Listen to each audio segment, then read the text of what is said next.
Anupama serial देखने के लिए आप हमें सब्सक्राइब करें। तो मैं सौरभ, आइए जानते हैं आगे एपिसोड में क्या होता है। शुरुआत में राही ख्याति से कहती है कि जय चुनरी आर्यन को आपके लिए लाई हूँ। वह बताती है कि उसे मोहित की सच्चाई पता चल गई है। वह सुनकर ख्याति चौंक जाती है। राही बताती है कि उसे और प्रेम ने सारी बातें सुन ली थी और सच्चाई जानने के बाद प्रेम ने केस वापस ले लिया है। ख्याति राही पर भड़कती है कि जो राज उसने इतने सालों तक छुपाया हुआ था वह अगर बाहर आ गया तो हम सब बर्बाद हो जाएंगे। राही समझाती है कि ऐसा कुछ भी नहीं होगा। ऐसा भी हो सकता है कि सच सामने आने से सब ठीक हो जाएगा। ऐसा भी हो सकता है कि प्रेम और आर्यन दोनों आपको समझें। वह ख्याति से कहती है कि जब आर्यन से फिर से रिश्ता जोड़ने का वक्त आ गया है। ख्याति का भाई भी कहता है कि आर्यन को अपनी माँ का प्यार मिलना चाहिए और सब सच को स्वीकार करने का समय आ गया है। राही ख्याति से आर्यन को अपनाने की गुहार लगाती है और उसे गले लगाने के लिए कहती है। ख्याति भावुक हो जाती है और आर्यन आर्यन को गले लगाने की कोशिश करती है, लेकिन तभी आर्यन उसे धक्का देकर अलग कर देता है। अनुपमा ख्याति को संभालती है। अनुपमा आर्यन से कहती है कि मुझे पता है तुम इनसे नफरत करते हो, लेकिन तुम्हारा हक बनता है तुम इनसे पूछो कि इन्होंने तुम्हारे साथ ऐसा क्यों किया। तुम्हें अपनी तरफ की कहानी पता है तो एक बार इनको अपनी बात कहने का मौका दो। तो लेकिन आर्यन कहता है कि मुझे कुछ नहीं जानना कि इन्होंने ऐसा क्यों किया। वह पूरी तरह ख्याति से रिश्ता तोड़ देता है और वहां से चला जाता है। ख्याति दुखी होकर अनुपमा को गले लगकर रोने लग जाती है। इसके बाद हम अनुपमा ख्याति से कहती है कि अगर वह चाहे तो अपनी कहानी उसे बता सकती है, वह उसे समझने की कोशिश करेगी। तब ख्याति बताती है कि पराग से शादी के बाद प्रेम और प्रार्थना उसे नापसंद करते थे। एक दिन प्रेम जब बहुत ज्यादा बीमार हो गया, उस समय प्राग भी बिजनेस ट्रिप पर गया हुआ था। तब प्रेम ने उसे अपनाया और पहली बार उसे माँ कहा। वह दिन उसके लिए सबसे खास दिन था, लेकिन जब उसे अचानक पता चला कि वो प्रेग्नेंट है, तब उसे फैसला किया कि वह अपनी ममता को प्रेम और आर्यन के बीच नहीं बांटेगी, क्योंकि प्रेम बहुत मुश्किल से उसे अपना पाया था।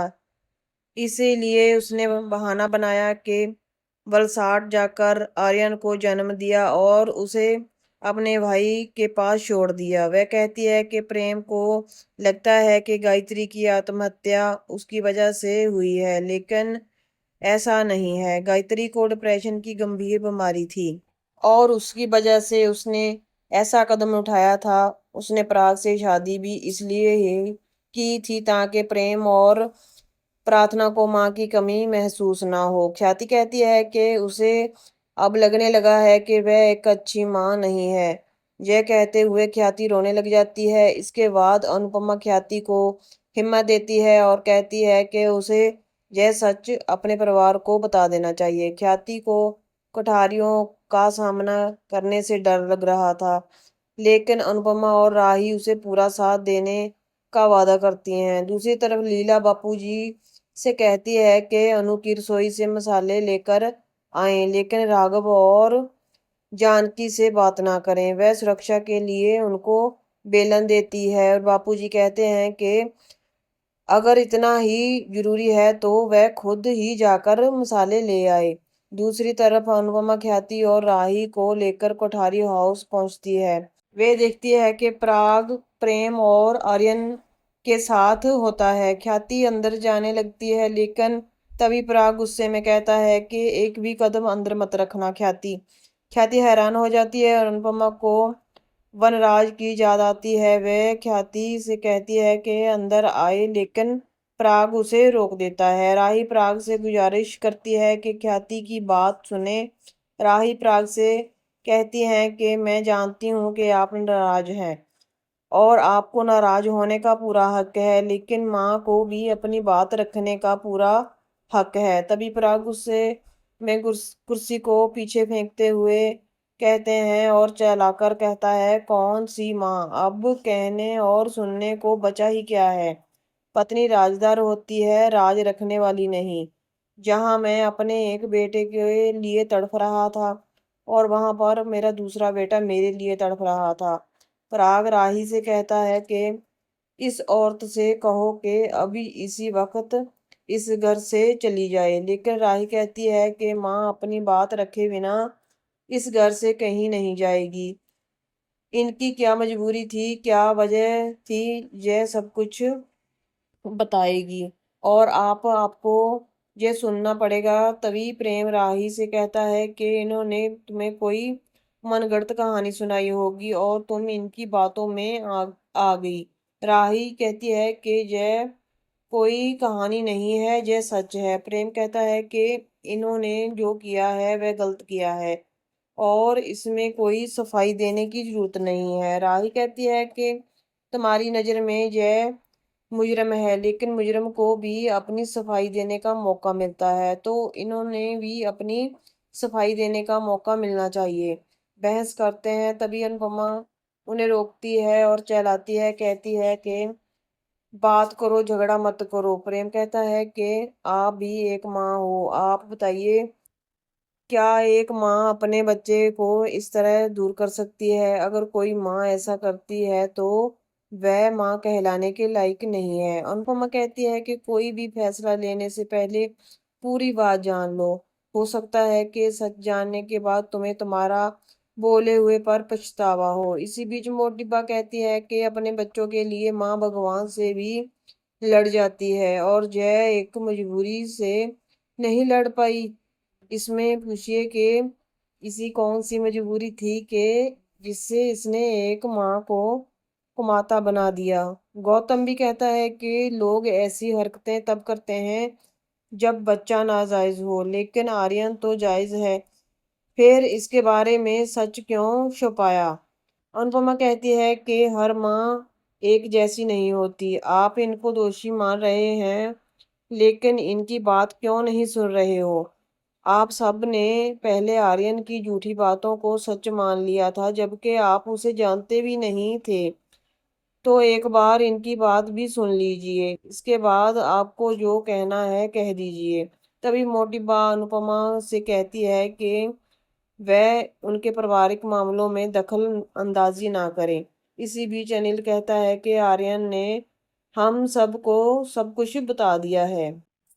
लेकिन राही कहती है कि हर सिक्के के दो पहलू होते हैं। तभी पराग चलाकर कहता है कि जय, इमोशनल नाटक बंद करो। पराग ख्याति पर आरोप लगाता है कि इसकी वजह से मेरा छोटा बेटा मेरे बड़े बेटे का दुश्मन बन गया, अपने ही बेटे को जेल भेजने के लिए उतारू हो गया था। जय औरत सब कुछ जानती थी, लेकिन इसने मुझे सच नहीं बताया। इसने अपने ही बेटे को जेल से छुड़वाने की कोशिश भी नहीं की। पराग भावुक होकर कहता है कि इस औरत की वजह से मैं अपने छोटे बेटे का बचपन नहीं जी पाया, उसे उंगली पकड़कर चलना नहीं सिखा पाया। पराग राही से कहता है कि जरा तुम सोचो कि मुझ पर क्या बीत रही होगी जब इतने सालों बाद एक लड़के ने मुझे कहा कि वह मेरा बेटा है। सिर्फ माँ की ही ममता, माँ का दर्द ही मायने रखता है क्या? बाप का दर्द, बाप की चिंता कुछ भी नहीं है। आर्यन मेरा बेटा है, फिर इसकी जिंदगी का इतना बड़ा फैसला इसने अकेले कैसे कर लिया? पराग ख्याति से कहता है कि हम कोई भी रास्ता निकालते, लेकिन तुम मुझे एक बार बताना तो चाहिए था ना। हम कुछ भी करते और लेकिन अपने बेटे को खुद से दूर नहीं जाने देते। प्राग भावुक होकर रोने लग जाता है। प्रेम उसे संभालने के लिए आगे बढ़ता है, लेकिन तभी आर्यन उसे संभालता है। प्राग रोते हुए कहता है कि तुम यहाँ से चली जाओ, यही तुम्हारी सजा है। राही पराग से कहती है कि आपको जो दर्द आज हो रहा है वह दर्द ख्याति कई सालों से कहती आ रही है। इस पर प्रेम कहता है कि अगर ऐसा होता तो यह इतना बड़ा कदम नहीं उठाती। नफरत की वजह से खुद इसे बाद प्रेम पराग को कहता है कि आपको लगता है कि आपके साथ नाइंसाफी हुई है, लेकिन आपको आपके कर्मों का फल मिला है। जैसे आपकी वजह से मेरी माँ मर गई, वैसे आपका बेटा आपसे दूर हो गया। तभी राही प्रेम से कहती है कि गायत्री माँ की मौत की वजह जिम्मेदारी ख्याति माँ नहीं है, और अगर तुम्हें यकीन नहीं हो रहा तो तुम पापा या मोटी बात से पूछ लो। यह सुनकर प्रेम हैरान हो जाता है, प्राग भी घबरा जाता है, और इसी के साथ एपिसोड खत्म हो जाता है। कल के एपिसोड में और भी बड़ा हंगामा होने वाला है। हम देखेंगे कि ख्याति माँ का सच प्रेम को पता चल जाएगा और प्रेम बहुत ही भावुक होगा। आप हमारा एपिसोड देखने के लिए आप हमें सब्सक्राइब कर दें, लाइक कर दें, शेयर कर दें। धन्यवाद।